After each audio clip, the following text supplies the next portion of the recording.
Hello guys, welcome back to Gyan वर्षा।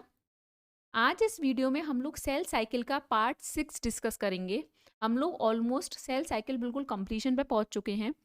हम लोग इसमें मियोसिस डिस्कस करेंगे। लास्ट वीडियो में हमने डिस्कस किया था माइटोसिस के बारे में, ठीक है। और उससे प्रीवियस वीडियो में हम लोग काफ़ी कुछ डिस्कस कर चुके हैं, कैसे प्रोग्रेशन होता है G2 to M, कैसे अगर आपके दो डिफरेंट फेजेस में न्यूक्लियस हैं और अगर आप उन्हें फ्यूज़ कराएंगे तो क्या होगा, कैसे सेल बिहेव करेगी। ये सब चीज़ें हम लोग डिस्कस कर चुके हैं पूरे बेसिक से लेके। आज हम लोग पार्ट 6 पे पहुंचे हैं, मियोसिस पे, ठीक है। मैं अपनी तरफ से पूरी कोशिश करूंगी आपको मियोसिस अच्छे से अच्छे तरीके से और सिंप्लीफाइड वे में समझ आए, ठीक है। इन द एंड हम लोग एक क्वेश्चन है CSI नेट का, मैंने बहुत ज़्यादा क्वेश्चन सर्च नहीं किए, एक क्वेश्चन मुझे मिला तो मैं वही ले आई, तो हम उसको डिस्कस करेंगे, ठीक है। तो चलो पहले मियोसिस को समझते हैं। देखो, मियोसिस में हमें पता है कि देखो, मियोसिस में दो होते हैं, मियोसिस फर्स्ट और मियोसिस सेकंड, ठीक है। मियोसिस फर्स्ट को आप क्या बोलते हैं? Reductional division. क्या बोलते हैं? Reductional division. ये आप मियोसिस फर्स्ट को बोलते हैं। इसमें क्या होते हैं? आपके क्रोमोसोम नंबर हाफ होते हैं, क्रोमोसोम नंबर हाफ, ठीक है। वहीं पर अगर मियोसिस सेकंड की मैं बात करूं, ये क्या होती है? एग्जैक्टली आइडेंटिकल होती है माइटोसिस की, एग्जैक्टली आइडेंटिकल। क्योंकि हम माइटोसिस पढ़ चुके हैं इसीलिए हम मियोसिस सेकंड को डिस्कस नहीं करेंगे, लेकिन मियोसिस फर्स्ट को हमें डिटेल में समझना होगा। एग्जैक्टली आइडेंटिकल टू माइटोसिस, ठीक है। इसमें क्रोमोसोम नंबर क्या रहते हैं? सेम रहते हैं। क्रोमोसोम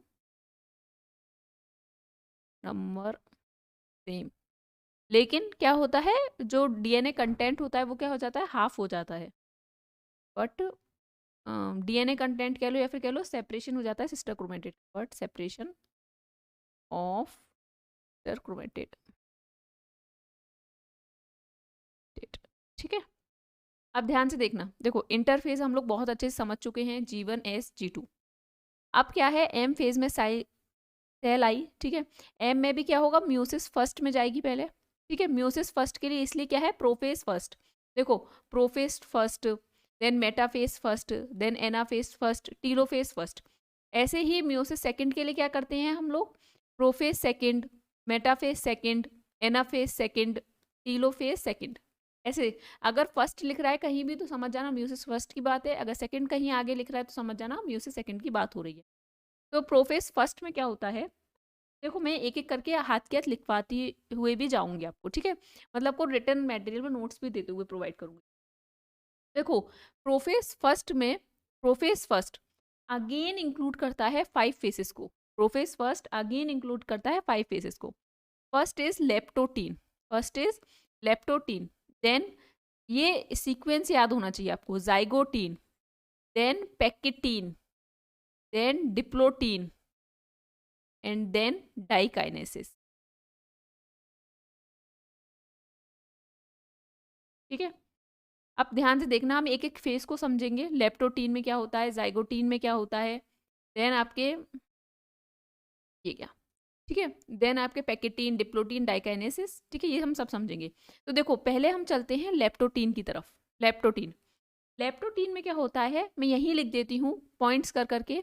देखो, पतले पतले क्रोमोसोम है तो thin and cylinder chromosome, thin and cylinder chromosome, ठीक है। इसमें क्या होता है? देखो, न्यूक्लियर एनवलप अभी भी प्रेजेंट है, ये देखो, न्यूक्लियर एनवलप प्रेजेंट,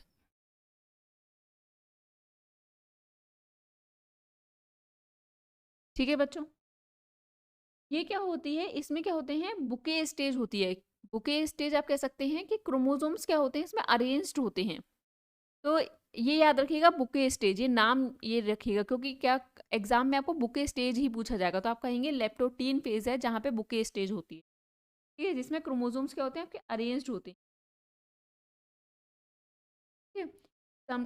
क्या होता है, कई बार क्रोमोसोम एक अरेंज्ड होते हैं एक ही लोकेशन पे, जैसे हम बोलते हैं बुके स्टेज, ठीक है। देन नेक्स्ट पेज पे चलते हैं हम लोग जाइगोटीन फेज में। जाइगोटीन फेज में देखो, ये क्या होता है? ये फेज होता है साइनेप्स। ये बहुत इंपॉर्टेंट है बच्चों, में पॉइंट्स जो लिखवा रही हूँ वो ध्यान रखना। मैं जाइगोटीन को यहाँ अलग से लिखती हूँ ताकि तुम्हें याद रहे। देखो जाइगोटीन, मैं पहले समझाती हूँ फिर लिखूंगी, पहले मैं लिख देती हूँ वाली line, a face of synapse. Synapse का क्या मतलब होता है? साइनेप्स का मतलब होता है कि जो होमोलोगस क्रोमोसोम होते हैं उनकी पेयरिंग होती है, pairing between homologous chromosome. Homologous chromosome की क्या होती है? पेयरिंग होती है। और ये पेयरिंग किसकी वजह से हो पाती है? क्योंकि साइनेप्टोमियल कॉम्प्लेक्स प्रेजेंट होता है, बिकॉज ऑफ, मैं समझाती हूँ क्या होगा, देखो साइनेप्टोमियल कॉम्प्लेक्स की वजह से क्या हो पाती है? होमोलोगस क्रोमोसोम में पेयरिंग हो पाती है। ध्यान से देखना, ये देखो, ये दिख रहा है, ये क्रोमोसोम्स हैं, ये क्रोमोसोम्स हैं, ये ब्लू में, ठीक है। और बीच में ये जो लाइनें दिख रही है ना, ये क्या है? साइनोप्टोमियल कॉम्प्लेक्स हैं, जिसकी वजह से क्या हो पा रही है? पेयरिंग हो पा रही है, ठीक है। अब अगर साइनोप्टोमियल कॉम्प्लेक्स को अगर आप और अच्छे से व्यू, आप देखो कोई भी बुक रेफर कर सकते हो, गेराल्ड कार्प में आपको इसका अच्छा इमेज मिल जाएगा। और बड़ा देखने के लिए साइनोप्टोमियल कॉम्प्लेक्स को अलग से, आप कूपर की बुक्स देख सकते हो, आप किसी भी बुक को रेफर कर लेना। मैं बुक जो है शेयर कर दूंगी टेलीग्राम के ग्रुप पर, ज्ञान वर्षा से हमारा टेलीग्राम पर ग्रुप है, चैनल है पूरा, उस पर मैं वहाँ बुक आपकी शेयर कर दूंगी, ठीक है। अब सुनना मेरी बात, देखो ये जो साइनोप्टोमियल कॉम्प्लेक्स है, इसमें लेटरल एलिमेंट्स होते हैं, lateral element and central elements होते हैं, लेटरल एंड सेंट्रल। जो लेटरल एलिमेंट होते हैं वो क्या होते हैं? S Y, synaptonemal complex SYCP2 and 3। और जो सेंट्रल एलिमेंट होते हैं वो कौन से होते हैं? SYCP1। ठीक है, मैं दोबारा रिपीट कर रही हूँ, सुनो। लेप्टोटीन फेज में क्या होता है? थिन एंड सिलेंडर क्रोमोसोम्स होते हैं, बुके स्टेज होती है, न्यूक्लियर एनवेलप प्रेजेंट रहता है, लेकिन कोई भी स्पिंडल अभी आपको देखने के लिए नहीं मिल रही है। जाइगोटीन फेज में क्या होता है आपका? यहाँ पर साइनेप्स फेज होती है, बहुत इंपॉर्टेंट पॉइंट है, अ फेज ऑफ साइनेप्स। क्या होता है यहाँ पर? होमोलोगस क्रोमोसोम की पेयरिंग होती है, कॉज ऑफ साइनोप्टोमियल कॉम्प्लेक्स, ठीक है। आपके लेटरल एलिमेंट्स प्रेजेंट होते हैं। साइनोप्टोमियल कॉम्प्लेक्स क्या कंसिस्ट करता है? आपके लेटरल एलिमेंट को और सेंट्रल एलिमेंट, ठीक है। एलिमेंट्स, लेटरल एलिमेंट्स क्या होते हैं? SYCP2 and 3। सेंट्रल एलिमेंट्स क्या होते हैं? SYCP1, ठीक है। नेक्स्ट नेक्स्ट फेज आता है पैकेटीन फेज, ठीक है। पैकेटीन फेज में क्या होता है? क्रॉसिंग ओवर होती है। पैकेटीन फेज में क्या होता है? मैं यहाँ लिख देती हूँ, next phase is pachytene. Direct question आएंगे, a phase where crossing over would occur. यहाँ क्या होगी? क्रॉसिंग ओवर होगी। ये बहुत एग्जाम में पूछा जाता है, इसे हाईलाइट कर लो कि क्रॉसिंग ओवर कहाँ होती है। ये मतलब होता है ना, एग्जाम्स के कुछ फेवरेट क्वेश्चन होते हैं, क्रॉसिंग ओवर, ठीक है। क्रॉसिंग ओवर एक कैसी है? नॉन रैंडम प्रोसेस होती है। आई थिंक ये तो सबको पता होगा, क्रॉसिंग ओवर क्या है? नॉन रैंडम प्रोसेस, ठीक है। और क्रॉसिंग ओवर जो होती है बिटवीन नॉन सिस्टर क्रोमेटिड, जैसे कि देखो यहाँ दिखाती हूँ मैं कैसे। देखो ये दिख रहा है, ये क्रॉसिंग ओवर है, ये क्या हो रही है? क्रॉसिंग ओवर हो रही है। ये दिख रहा है कि हाईलाइट करके दिखाती हूँ, हाईलाइट, ये देखो, अरे एक कलर ही नहीं दिख,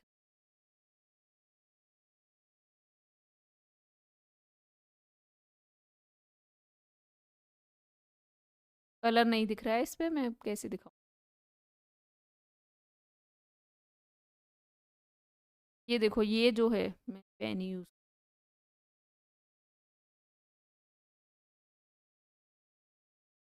ब्लैक कलर यूज कर, देखो, ये देखो,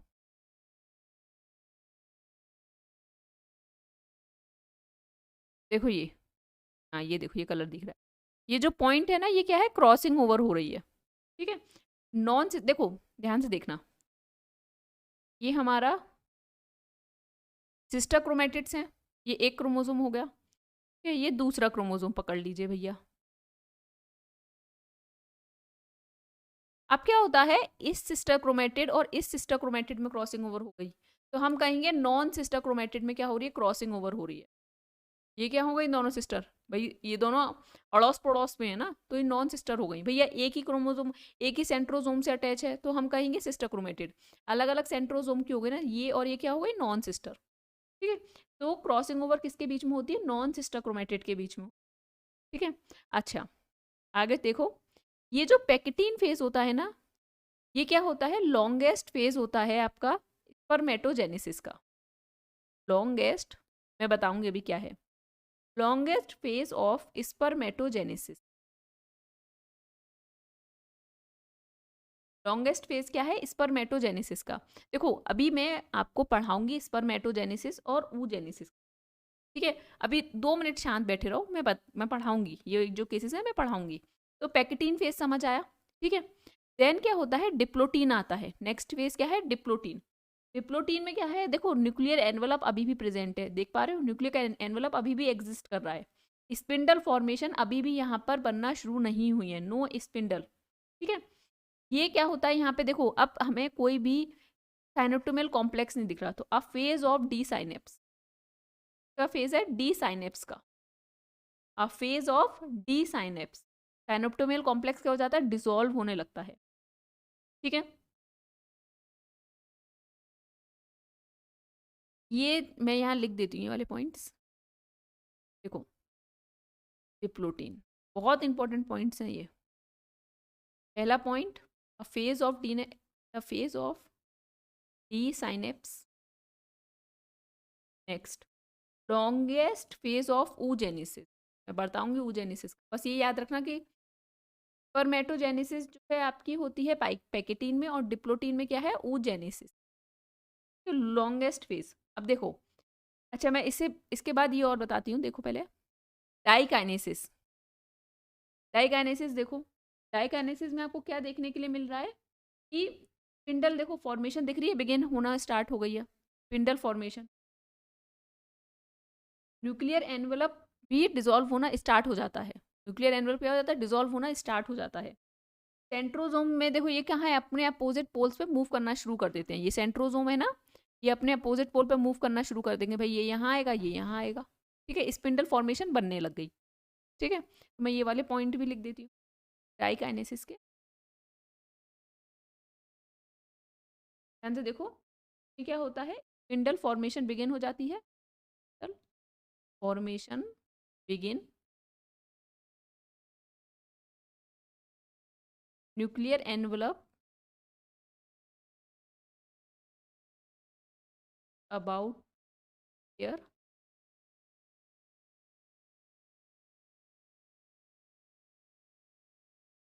और जो सेंट्रोजोम होते हैं वो कहाँ करते हैं, अपोजिट पोल पे मूव करना शुरू। सेंट्रोजोम अपोजिट पोल,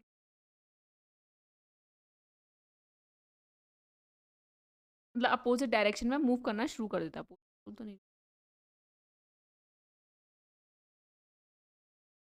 अब देखो, अब मैं तुम लोगों को स्पर्मेटोजेनेसिस और oogenesis का केस समझा रही हूँ, और जैसे मैं समझा रही हूँ वैसे समझना। देखो पहले हम स्पर्मेटोजेनेसिस देखते हैं। देखो पहली बात, ध्यान से सुनना मेरी बात, कब स्टार्ट होती है, ये मेल में होती है। पहली बात, स्पर्मेटोजेनेसिस कहाँ होगी आपकी, मेल में, मेल में। पहली बात, ये कब स्टार्ट होती है, at the age of puberty, puberty के टाइम पे आपकी स्पर्मेटोजेनेसिस स्टार्ट होती है। अब क्या होता है, ध्यान से देखना, देखो स्पर्मेटोगोनिया है, माइटोसिस होती रहेगी, होती रहेगी। प्राइमरी oocyte कब बनेंगे, मेरी बात ध्यान से देखना। इस सेल को देखो, ये सेल से प्राइमरी oocyte, माइटोसिस हो रही है, सेल बन रही है, लेकिन प्राइमरी oocyte जो कि म्योसिस का फेस है, वो कब बनेगा, जब इसे ग्रोथ मिलेगी। और यहाँ पे ग्रोथ क्या होता है, टेस्टोस्टेरोन। यहाँ पे ग्रोथ कौन काम करेगा, मतलब जब जैसे ही आपका टेस्टोस्टेरोन क्या करता है, स्टिमुलेट करता है ये मेल जर्म सेल स्पर्मेटोगोनियम, क्योंकि एक की बात करेंगे तो हम इसे क्या बोलेंगे, स्पर्मेटोगोनियम, स्पर्मेटोगोनियम। अगर बहुत सारों की बात करते तो स्पर्मेटोगोनिया। तो स्पर्मेटोगोनियम में कौन ग्रोथ का काम करेगा, टेस्टोस्टेरोन क्या करता है, स्टिमुलेट करता है स्पर्मेटोगोनियम को, ठीक है, क्या बनने के लिए, प्राइमरी स्पर्मेटोसाइट। अब जैसे ही ग्रोथ मिली, ध्यान से देखना, आपकी सेल थी पहले ऐसे, अगर ध्यान से देख पाओ, देखो 2 रेड ऐसे दिख रहे हैं तुम लोगों को, स्पर्मेटोगोनियम को देखो, और 2 ब्लू दिख रहे हैं अंदर देखने के लिए, इस तरीके से, ठीक है। अब जैसे ही ग्रोथ मिली, जैसे ही ग्रोथ मिली, अब सेल देखो क्या हो गया, ये सेल है, ठीक है। अब देखो देख पा रहे हो? डीएनए कंटेंट क्या हो गया है, डबल हो गया है। ठीक है, तरीके से सिस्टर क्रोमेटिड आ गई ना, रेप्लिकेशन हो गया। और ब्लू वाले कहाँ हैं आपके, ये गए।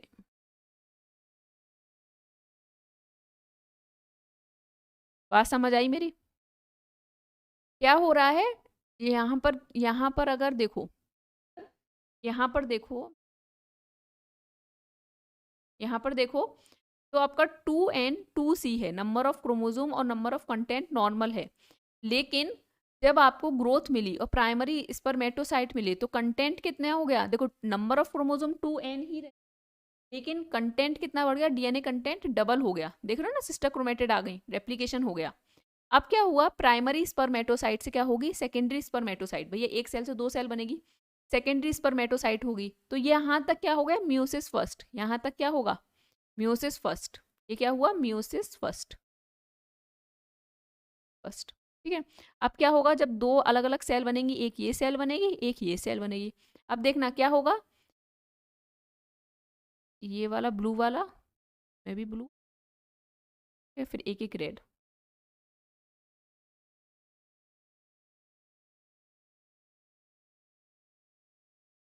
तो प्राइमरी स्पर्मेटोसाइट से सेकेंडरी जब स्पर्मेटोसाइट हुई तो क्या हुआ, होमोलोगस क्रोमोसोम क्या हो गए, सेपरेट हो गए, होमोलोगस क्रोमोसोम सेपरेट। ठीक है, म्यूसिस फर्स्ट में ध्यान रखना, होमोलोगस क्रोमोसोम सेपरेट होते हैं। अब सेकेंडरी स्पर्मेटोसाइट से स्पर्मेटिड बन रहे हैं। तो देखो वही बिल्कुल माइटोसिस वाला केस देखने के लिए मिल रहा है कि नहीं, म्यूसिस सेकेंड बिल्कुल माइटोसिस वाला केस देखने के लिए मिल रहा है या नहीं, म्यूसिस सेकेंड क्या है, माइटोसिस है। ये वाली सेल को पकड़ो और देखो, एक ब्लू इधर चला गया, एक ब्लू इसमें चला गया, एक रेड इसमें चला गया, एक रेड, मतलब सिस्टर क्रोमेटिड क्या हो गई, सेपरेट हो गई। सिस्टर क्रोमेटिड क्या हो गई, सेपरेट हो गई, स्पर्मेटिड्स बन गए और क्या बने, स्पर्म सेल्स बने। इस प्रोसेस को क्या बोलते हैं हम, स्पर्मेटोजेनेसिस। प्राइमरी स्पर्मेटोसाइट से जो प्रोसेस स्टार्ट होती है उसे हम बोलते हैं स्पर्मेटोजेनेसिस। ये प्रोसेस कैसे स्टार्ट होती है, क्या होता है, जो आपका स्पर्मेटोगोनियम है, तो टेस्टोस्टेरोन क्या करता है, स्टिमुलेट करता है आपके स्पर्मेटोगोनियम को प्राइमरी oocyte बनने के लिए।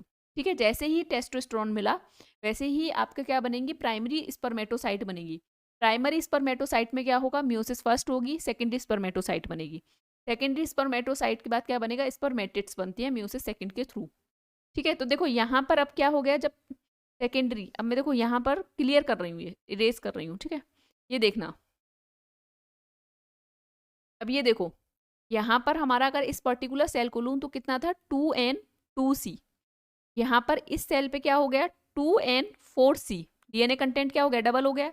सेकेंडरी स्पर्मेटोसाइट को, इस सेल को पकड़ो तो क्या हुआ इसमें, देखो नंबर देखो, और ये देखो क्या हो रहा है, n2c, एन देखो नंबर ऑफ क्रोमोसोम भी हाफ हुए और कंटेंट भी क्या हो गया है, हाफ हो गया है। पहले के कंपैरिजन में देखो, पहले 4 थे डीएनए के, अब 2 दिख रहे हैं और कंटेंट भी आधा हो गया है।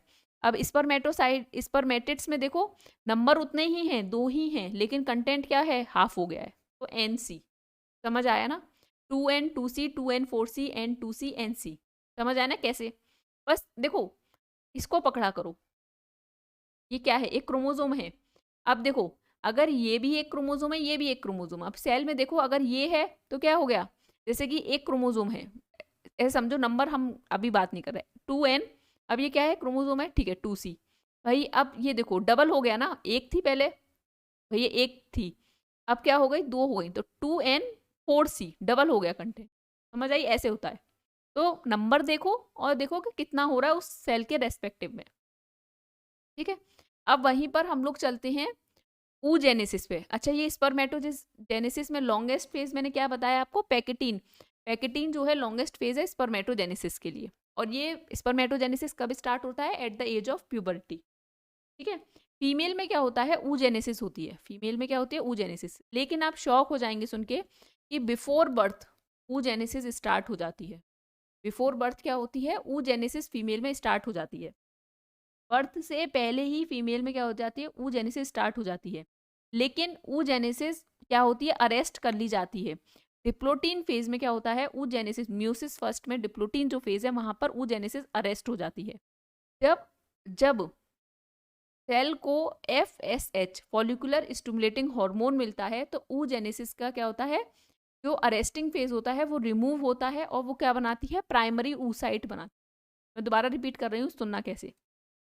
देखो सेम है ऊगोनिया, और एक सिंगल को क्या बोलेंगे, ऊगोनियम। ऊगोनियम, ठीक है। ऊगोनियम को पकड़ लो, एक सिंगल को पकड़ लो। ग्रोथ एंड डिफरेंशिएशन, अभी देखो बिफोर बर्थ ये स्टार्ट हो जाती है, लेकिन क्या होता है कि अरेस्ट हो जाती है। अरेस्ट कब होती है, डिप्लोटीन फेज में क्या होता है, इसको अरेस्ट कर लिया जाता है। म्यूसिस फर्स्ट के डिप्लोटीन फेज में अरेस्ट हो जाती है। जैसे ही इसको FSH मिलता है, फॉलिकुलर स्टिमुलेटिंग हार्मोन मिलता है at the age of puberty, puberty के एज पे हमारा फॉलिकुलर स्टिमुलेटिंग हार्मोन रिलीज होता है। तो क्या होता है, जो आपकी ऊगोनियम होती है वो प्राइमरी ऊसाइट बनती है। ऊगोनियम क्या बनती है, प्राइमरी ऊसाइट बनती है। प्राइमरी ऊसाइट देखो, एक बड़ी बॉडी है और एक उसके अंदर ही स्मॉल है, ठीक है, small nucleus. Then primary oocyte से क्या बनेगा आपका, सेकेंडरी ऊसाइट। म्योसिस सेकेंड, देखो प्राइमरी ऊसाइट से सेकेंडरी ऊसाइट बना, कैसे बनेगा, म्योसिस फर्स्ट के थ्रू भाई, जैसे उसमें था म्योसिस फर्स्ट। सेकेंडरी oocyte से क्या बना आपका, एग और पोलर बॉडी। तो क्या हुआ आपका, मतलब फर्टिलाइजेशन तो बाद में देखा जाएगा। म्योसिस सेकेंड, ये कैसे बना आपका, म्योसिस सेकेंड के थ्रू। सेकेंडरी oocyte से एग अलग हो गया और पोलर बॉडी अलग हो गई, ठीक है। तो देखो प्राइमरी oocyte से सेकेंडरी oocyte बनी, एक पोलर बॉडी बनी, ठीक है। देन सेकेंडरी oocyte से क्या बन गया, एग, ओवम कह सकते हैं हम। किसके थ्रू बनता है, म्योसिस सेकेंड के थ्रू, म्योसिस सेकेंड के थ्रू, और पोलर बॉडी बनती है। बात समझ आई। अब यहाँ पर अगर मैं DNA कंटेंट वाला को लेके बात करूँ तो देखना, यहाँ पर अगर इसकी बात की जाए स्पर्मेटोगोनियम की, इसमें कितना होगा, 2N2C, वही नॉर्मल रहेगा 2N2C। प्राइमरी oocyte में क्या रहा होगा, प्राइमरी, मैं अलग कलर यूज कर,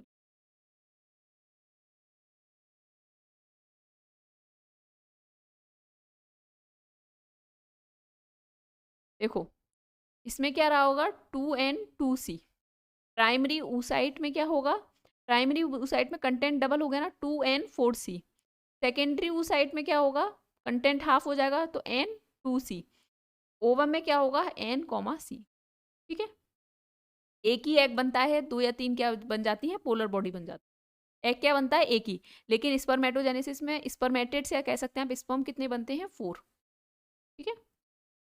आई होप ये पार्ट समझ आया होगा बहुत अच्छे से। अगर नहीं समझ आए तो दोबारा रिपीट करके देखना, बहुत अच्छे से चीज़ें समझ आएंगी, ठीक है। अब चलते हैं हम लोग मेटाफेज फर्स्ट पे। भैया प्रो मेटाफेज में क्या होता है, न्यूक्लियर एनवेलप पूरी तरीके से डिसअपियर हो जाता है और सेंट्रोजोम अपने अपोजिट पोल पे पहुंच जाते हैं, ठीक है। प्रो मेटाफेज याद करो 1, ठीक है। अब मेटाफेज पे, अब देखो मेटाफेज ध्यान से देखो। मेटाफेज में क्या होगा आपका, मेटाफेज में क्या होगा आपका कि देखो, ये इस फिगर पे आओ, ये देखो मेटाफेज में, यहाँ पे देखो मैं कैसे समझाऊं, ये देखो मेटाफेज में जैसे एक क्रोमोसोम है ना, एक के ऊपर भाई क्रॉसिंग ओवर हुई है, तो क्या होता है कि एक काइनेटोकोर प्लेट से, मतलब एक क्रोमोसोम के लिए एक काइनेटोकोर प्लेट होगी। ये एक क्रोमोसोम हो गया, ये दूसरा क्रोमोसोम हो गया, तो एक काइनेटोकोर प्लेट से एक क्रोमोसोम अटैच होगा। बात समझ आई, एक काइनेटोकोर प्लेट से एक क्रोमोसोम अटैच होगा। जबकि याद हो तुम लोगों को, अरे रुको यार मैं तुम्हें बताती हूँ, ये देखो इधर आओ, खाली स्लाइड देखो, मैं दोनों चीजें समझा रही हूँ अच्छे से, ठीक है। ये मैं पहले म्यूसिस फर्स्ट की बात कर रही हूँ, देखना यहाँ पर सेंट्रोजोम है भैया, उसने अपने स्पिंडल फाइबर निकाले हुए हैं, और ये क्या हो गई, उसकी काइनेटोकोर प्लेट हो गई, ये उसकी काइनेटोकोर प्लेट हो गई। अब भैया यहाँ से स्पिंडल अटैच होगा, ठीक है। और दूसरा क्रोमोसोम देखो इसका कैसे होता है, म्यूसिस फर्स्ट में, म्यूसिस फर्स्ट में दूसरा क्रोमोसोम, ठीक है। और ये हो गए आपके सेंट्रोजोम, यहाँ पर ये सेंट्रोजोम है, ये स्पिंडल, ये देखो ये काइनेटोकोर प्लेट दूसरे क्रोमोसोम के लिए, तो ये इस तरीके से, ठीक है। तो ये पूरा का पूरा क्रोमोसोम एक सेल के लिए चला जाएगा, और ये पूरा का पूरा क्रोमोसोम दूसरे सेल के लिए चला जाएगा। लेकिन याद हो तुम्हें माइटोसिस में क्या था, ये क्रोमोसोम है, तो एक काइनेटोकोर प्लेट इधर थी और दूसरी काइनेटोकोर प्लेट इधर थी। मतलब एक क्रोमोसोम के लिए एक, मतलब आप ऐसे कह सकते हो कि एक सिस्टर क्रोमेटिड के लिए एक काइनेटोकोर प्लेट थी। लेकिन मियोसिस में क्या होता है, एक क्रोमोसोम के लिए एक काइनेटोकोर, लिख रही हूँ। मियोसिस में, ये मेरे अपने ही दिमाग से देखो, मियोसिस फर्स्ट में क्या है, एक chromosome, one chromosome, 1 kinetochore plate, kinetochore plate, ठीक है। लेकिन मियोसिस सेकंड कह लो या माइटोसिस कह लो, 1 सिस्टर क्रोमेटिड, 1 काइनेटोकोर प्लेट।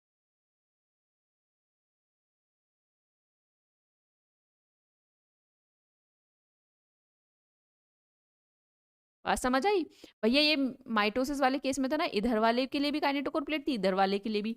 लेकिन मियोसिस में क्या होता है, मायोसिस फर्स्ट में, कि जैसे 2 क्रोमोसोम है तो एक क्रोमोसोम के लिए एक काइनेटोकोर प्लेट और दूसरे के लिए दूसरी काइनेटोकोर प्लेट, ठीक है। तो देखो ये दिख रहा है ना, अब ये एक काइनेटोकोर प्लेट से इधर स्पिंडल अटैच होगा, ये इधर अटैच होगा माइक्रोट्यूब्यूल्स।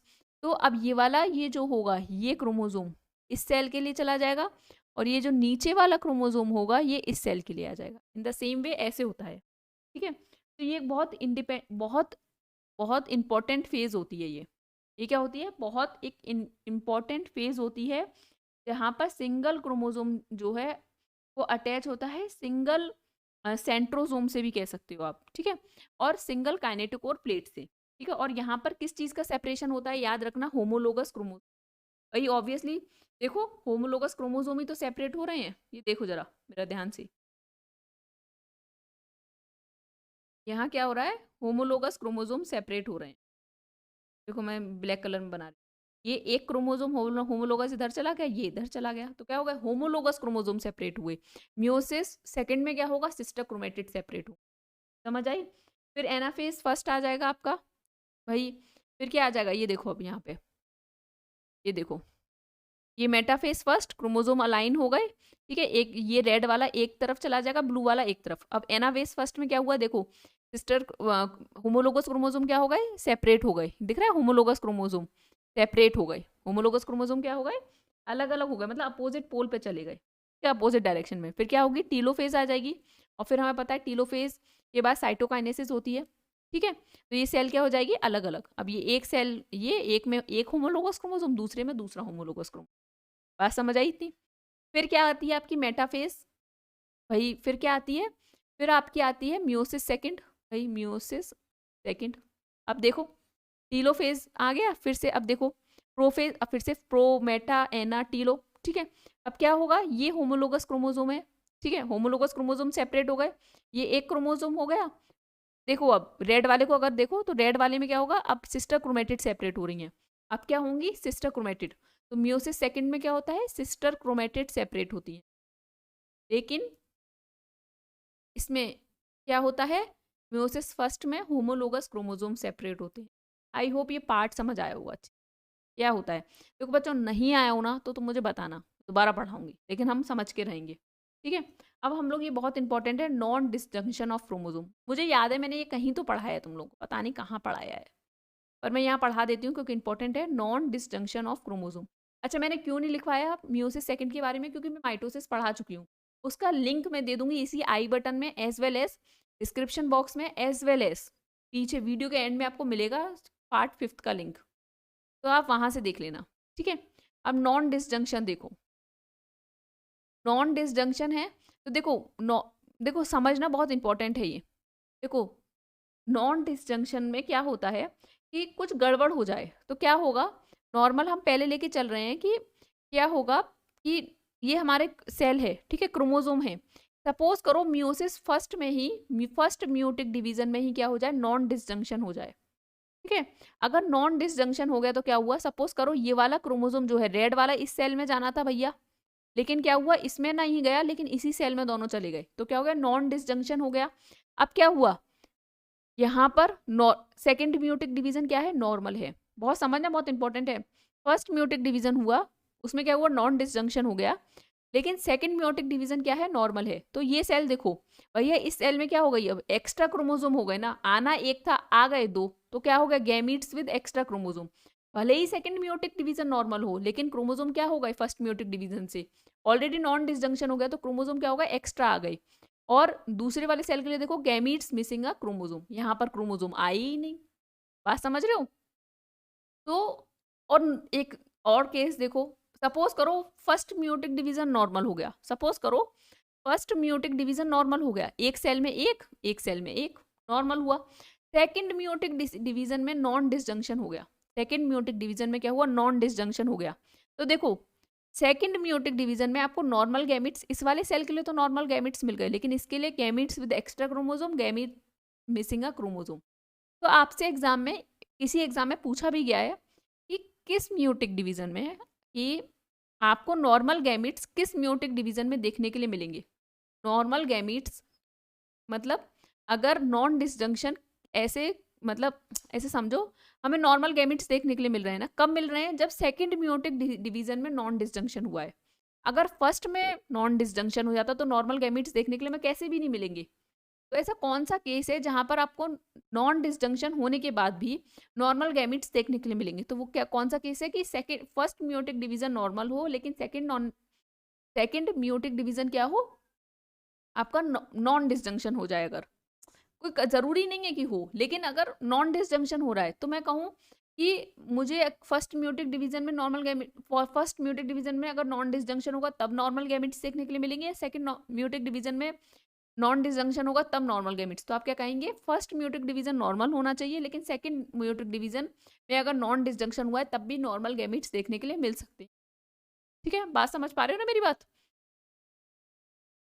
आई होप इतना पार्ट तो समझ आएगा। चलो अब आगे चलो, अब हम चलते हैं क्वेश्चन की तरफ। CSI नेट दिसंबर 2014 में क्वेश्चन आया, which of the following statement about meiosis is not true. कौन सा स्टेटमेंट ट्रू नहीं है, नॉट ट्रू। ठीक है, kinetochore of sister chromatid attach to opposite pole in meiosis first, kinetochore of sister chromatid attach to opposite pole in meiosis second, chiasma is formed in prophase first, homologous chromosome are segregated in meiosis first। भैया ये statement तो 100% आप कह सकते हो, meiosis first में chromosome, meiosis first में homologous chromosome separate होते हैं, म्यूसिस सेकंड में सिस्टर क्रोमेटिड सेपरेट होती हैं, बिल्कुल सही है स्टेटमेंट। थर्ड देखो, chiasma is formed in prophase first, बिल्कुल। chiasma फॉर्मेशन याद है ना किस स्टेज में होता है, देखो प्रोफेस फर्स्ट की है, लेकिन क्रॉसिंग ओवर किस स्टेज में हुआ है आपका, पैकेटीन स्टेज में। तो पैकेटीन किस में आती है आपकी, प्रोफेस में ही आती है ना, leptotene, zygotene, pachytene, then diplotene, diakinesis. तो chiasma is formed in prophase first, बिल्कुल सही है स्टेटमेंट। देन ये यहाँ पर गलत लगा, ठीक है। Then kinetochores of sister chromatid attach to opposite pole in meiosis second, ये स्टेटमेंट भी बिल्कुल सही है भैया, सही बात है ना, ये सिस्टर क्रोमेटिड है तो यहाँ पर भी अटैच होंगे और यहाँ पर भी अटैच होंगे काइनेटोकोर्स। ठीक है, यहाँ ऐसे बिल्कुल सही है। Kinetochore of sister chromatid attach to opposite pole in meiosis first, नहीं, सिर्फ एक ही पोल से अटैच होते हैं, बताया था ना होमोलोगस क्रोमोसोम सेपरेट होंगे, यहाँ पर क्या होगा, एक ही पोल से, ये वाला नहीं होगा, सिर्फ यहाँ पर। ठीक है, तो क्या हो गया, स्टेटमेंट फर्स्ट जो है करेक्ट नहीं है, तो क्या करेक्ट आंसर हो गया, फर्स्ट। ठीक है, इसके लिए आंसर क्या आएगा आपका, फर्स्ट वाला। आई होप गाइस, मैं ये आशा करती हूँ आपसे कि आपको ये अच्छे से समझ आया होगा। अगर बेटा कहीं भी दिक्कत हो आप मुझे प्लीज़ ज़रूर बताना, मैं आपके लिए दोबारा कोशिश करूँगी वीडियो बनाने की, दोबारा किसी और तरीके से समझाऊंगी, कुछ ऐसा करूँगी कि आपको समझ आए। अगर आपको कोई भी डाउट हो आप मुझे ज्ञानवर्षा@gmail.com पर मेल करके पूछ सकते हो। ये मैं मटेरियल ज्ञानवर्षा टेलीग्राम पर, हमारा ज्ञानवर्षा के नेम से चैनल है, मैं वहाँ अपलोड कर दूँगी, मैंने सारे PDF अपलोड किए हैं वहाँ पर सेल साइकिल के, तो वहाँ अपलोड कर दूँगी। आप हमें फेसबुक पेज पर फॉलो कर सकते हैं मोर अपडेट्स के लिए। ये वीडियो पसंद आई तो आप इसे लाइक करके जाया कीजिए, बस देख के चले जाते हो, लाइक करना, अपने फ्रेंड्स से ज़्यादा शेयर करो, और नए हो हमारे चैनल पर तो हमारे चैनल को सब्सक्राइब भी किया करो। ठीक है, तो थैंक यू।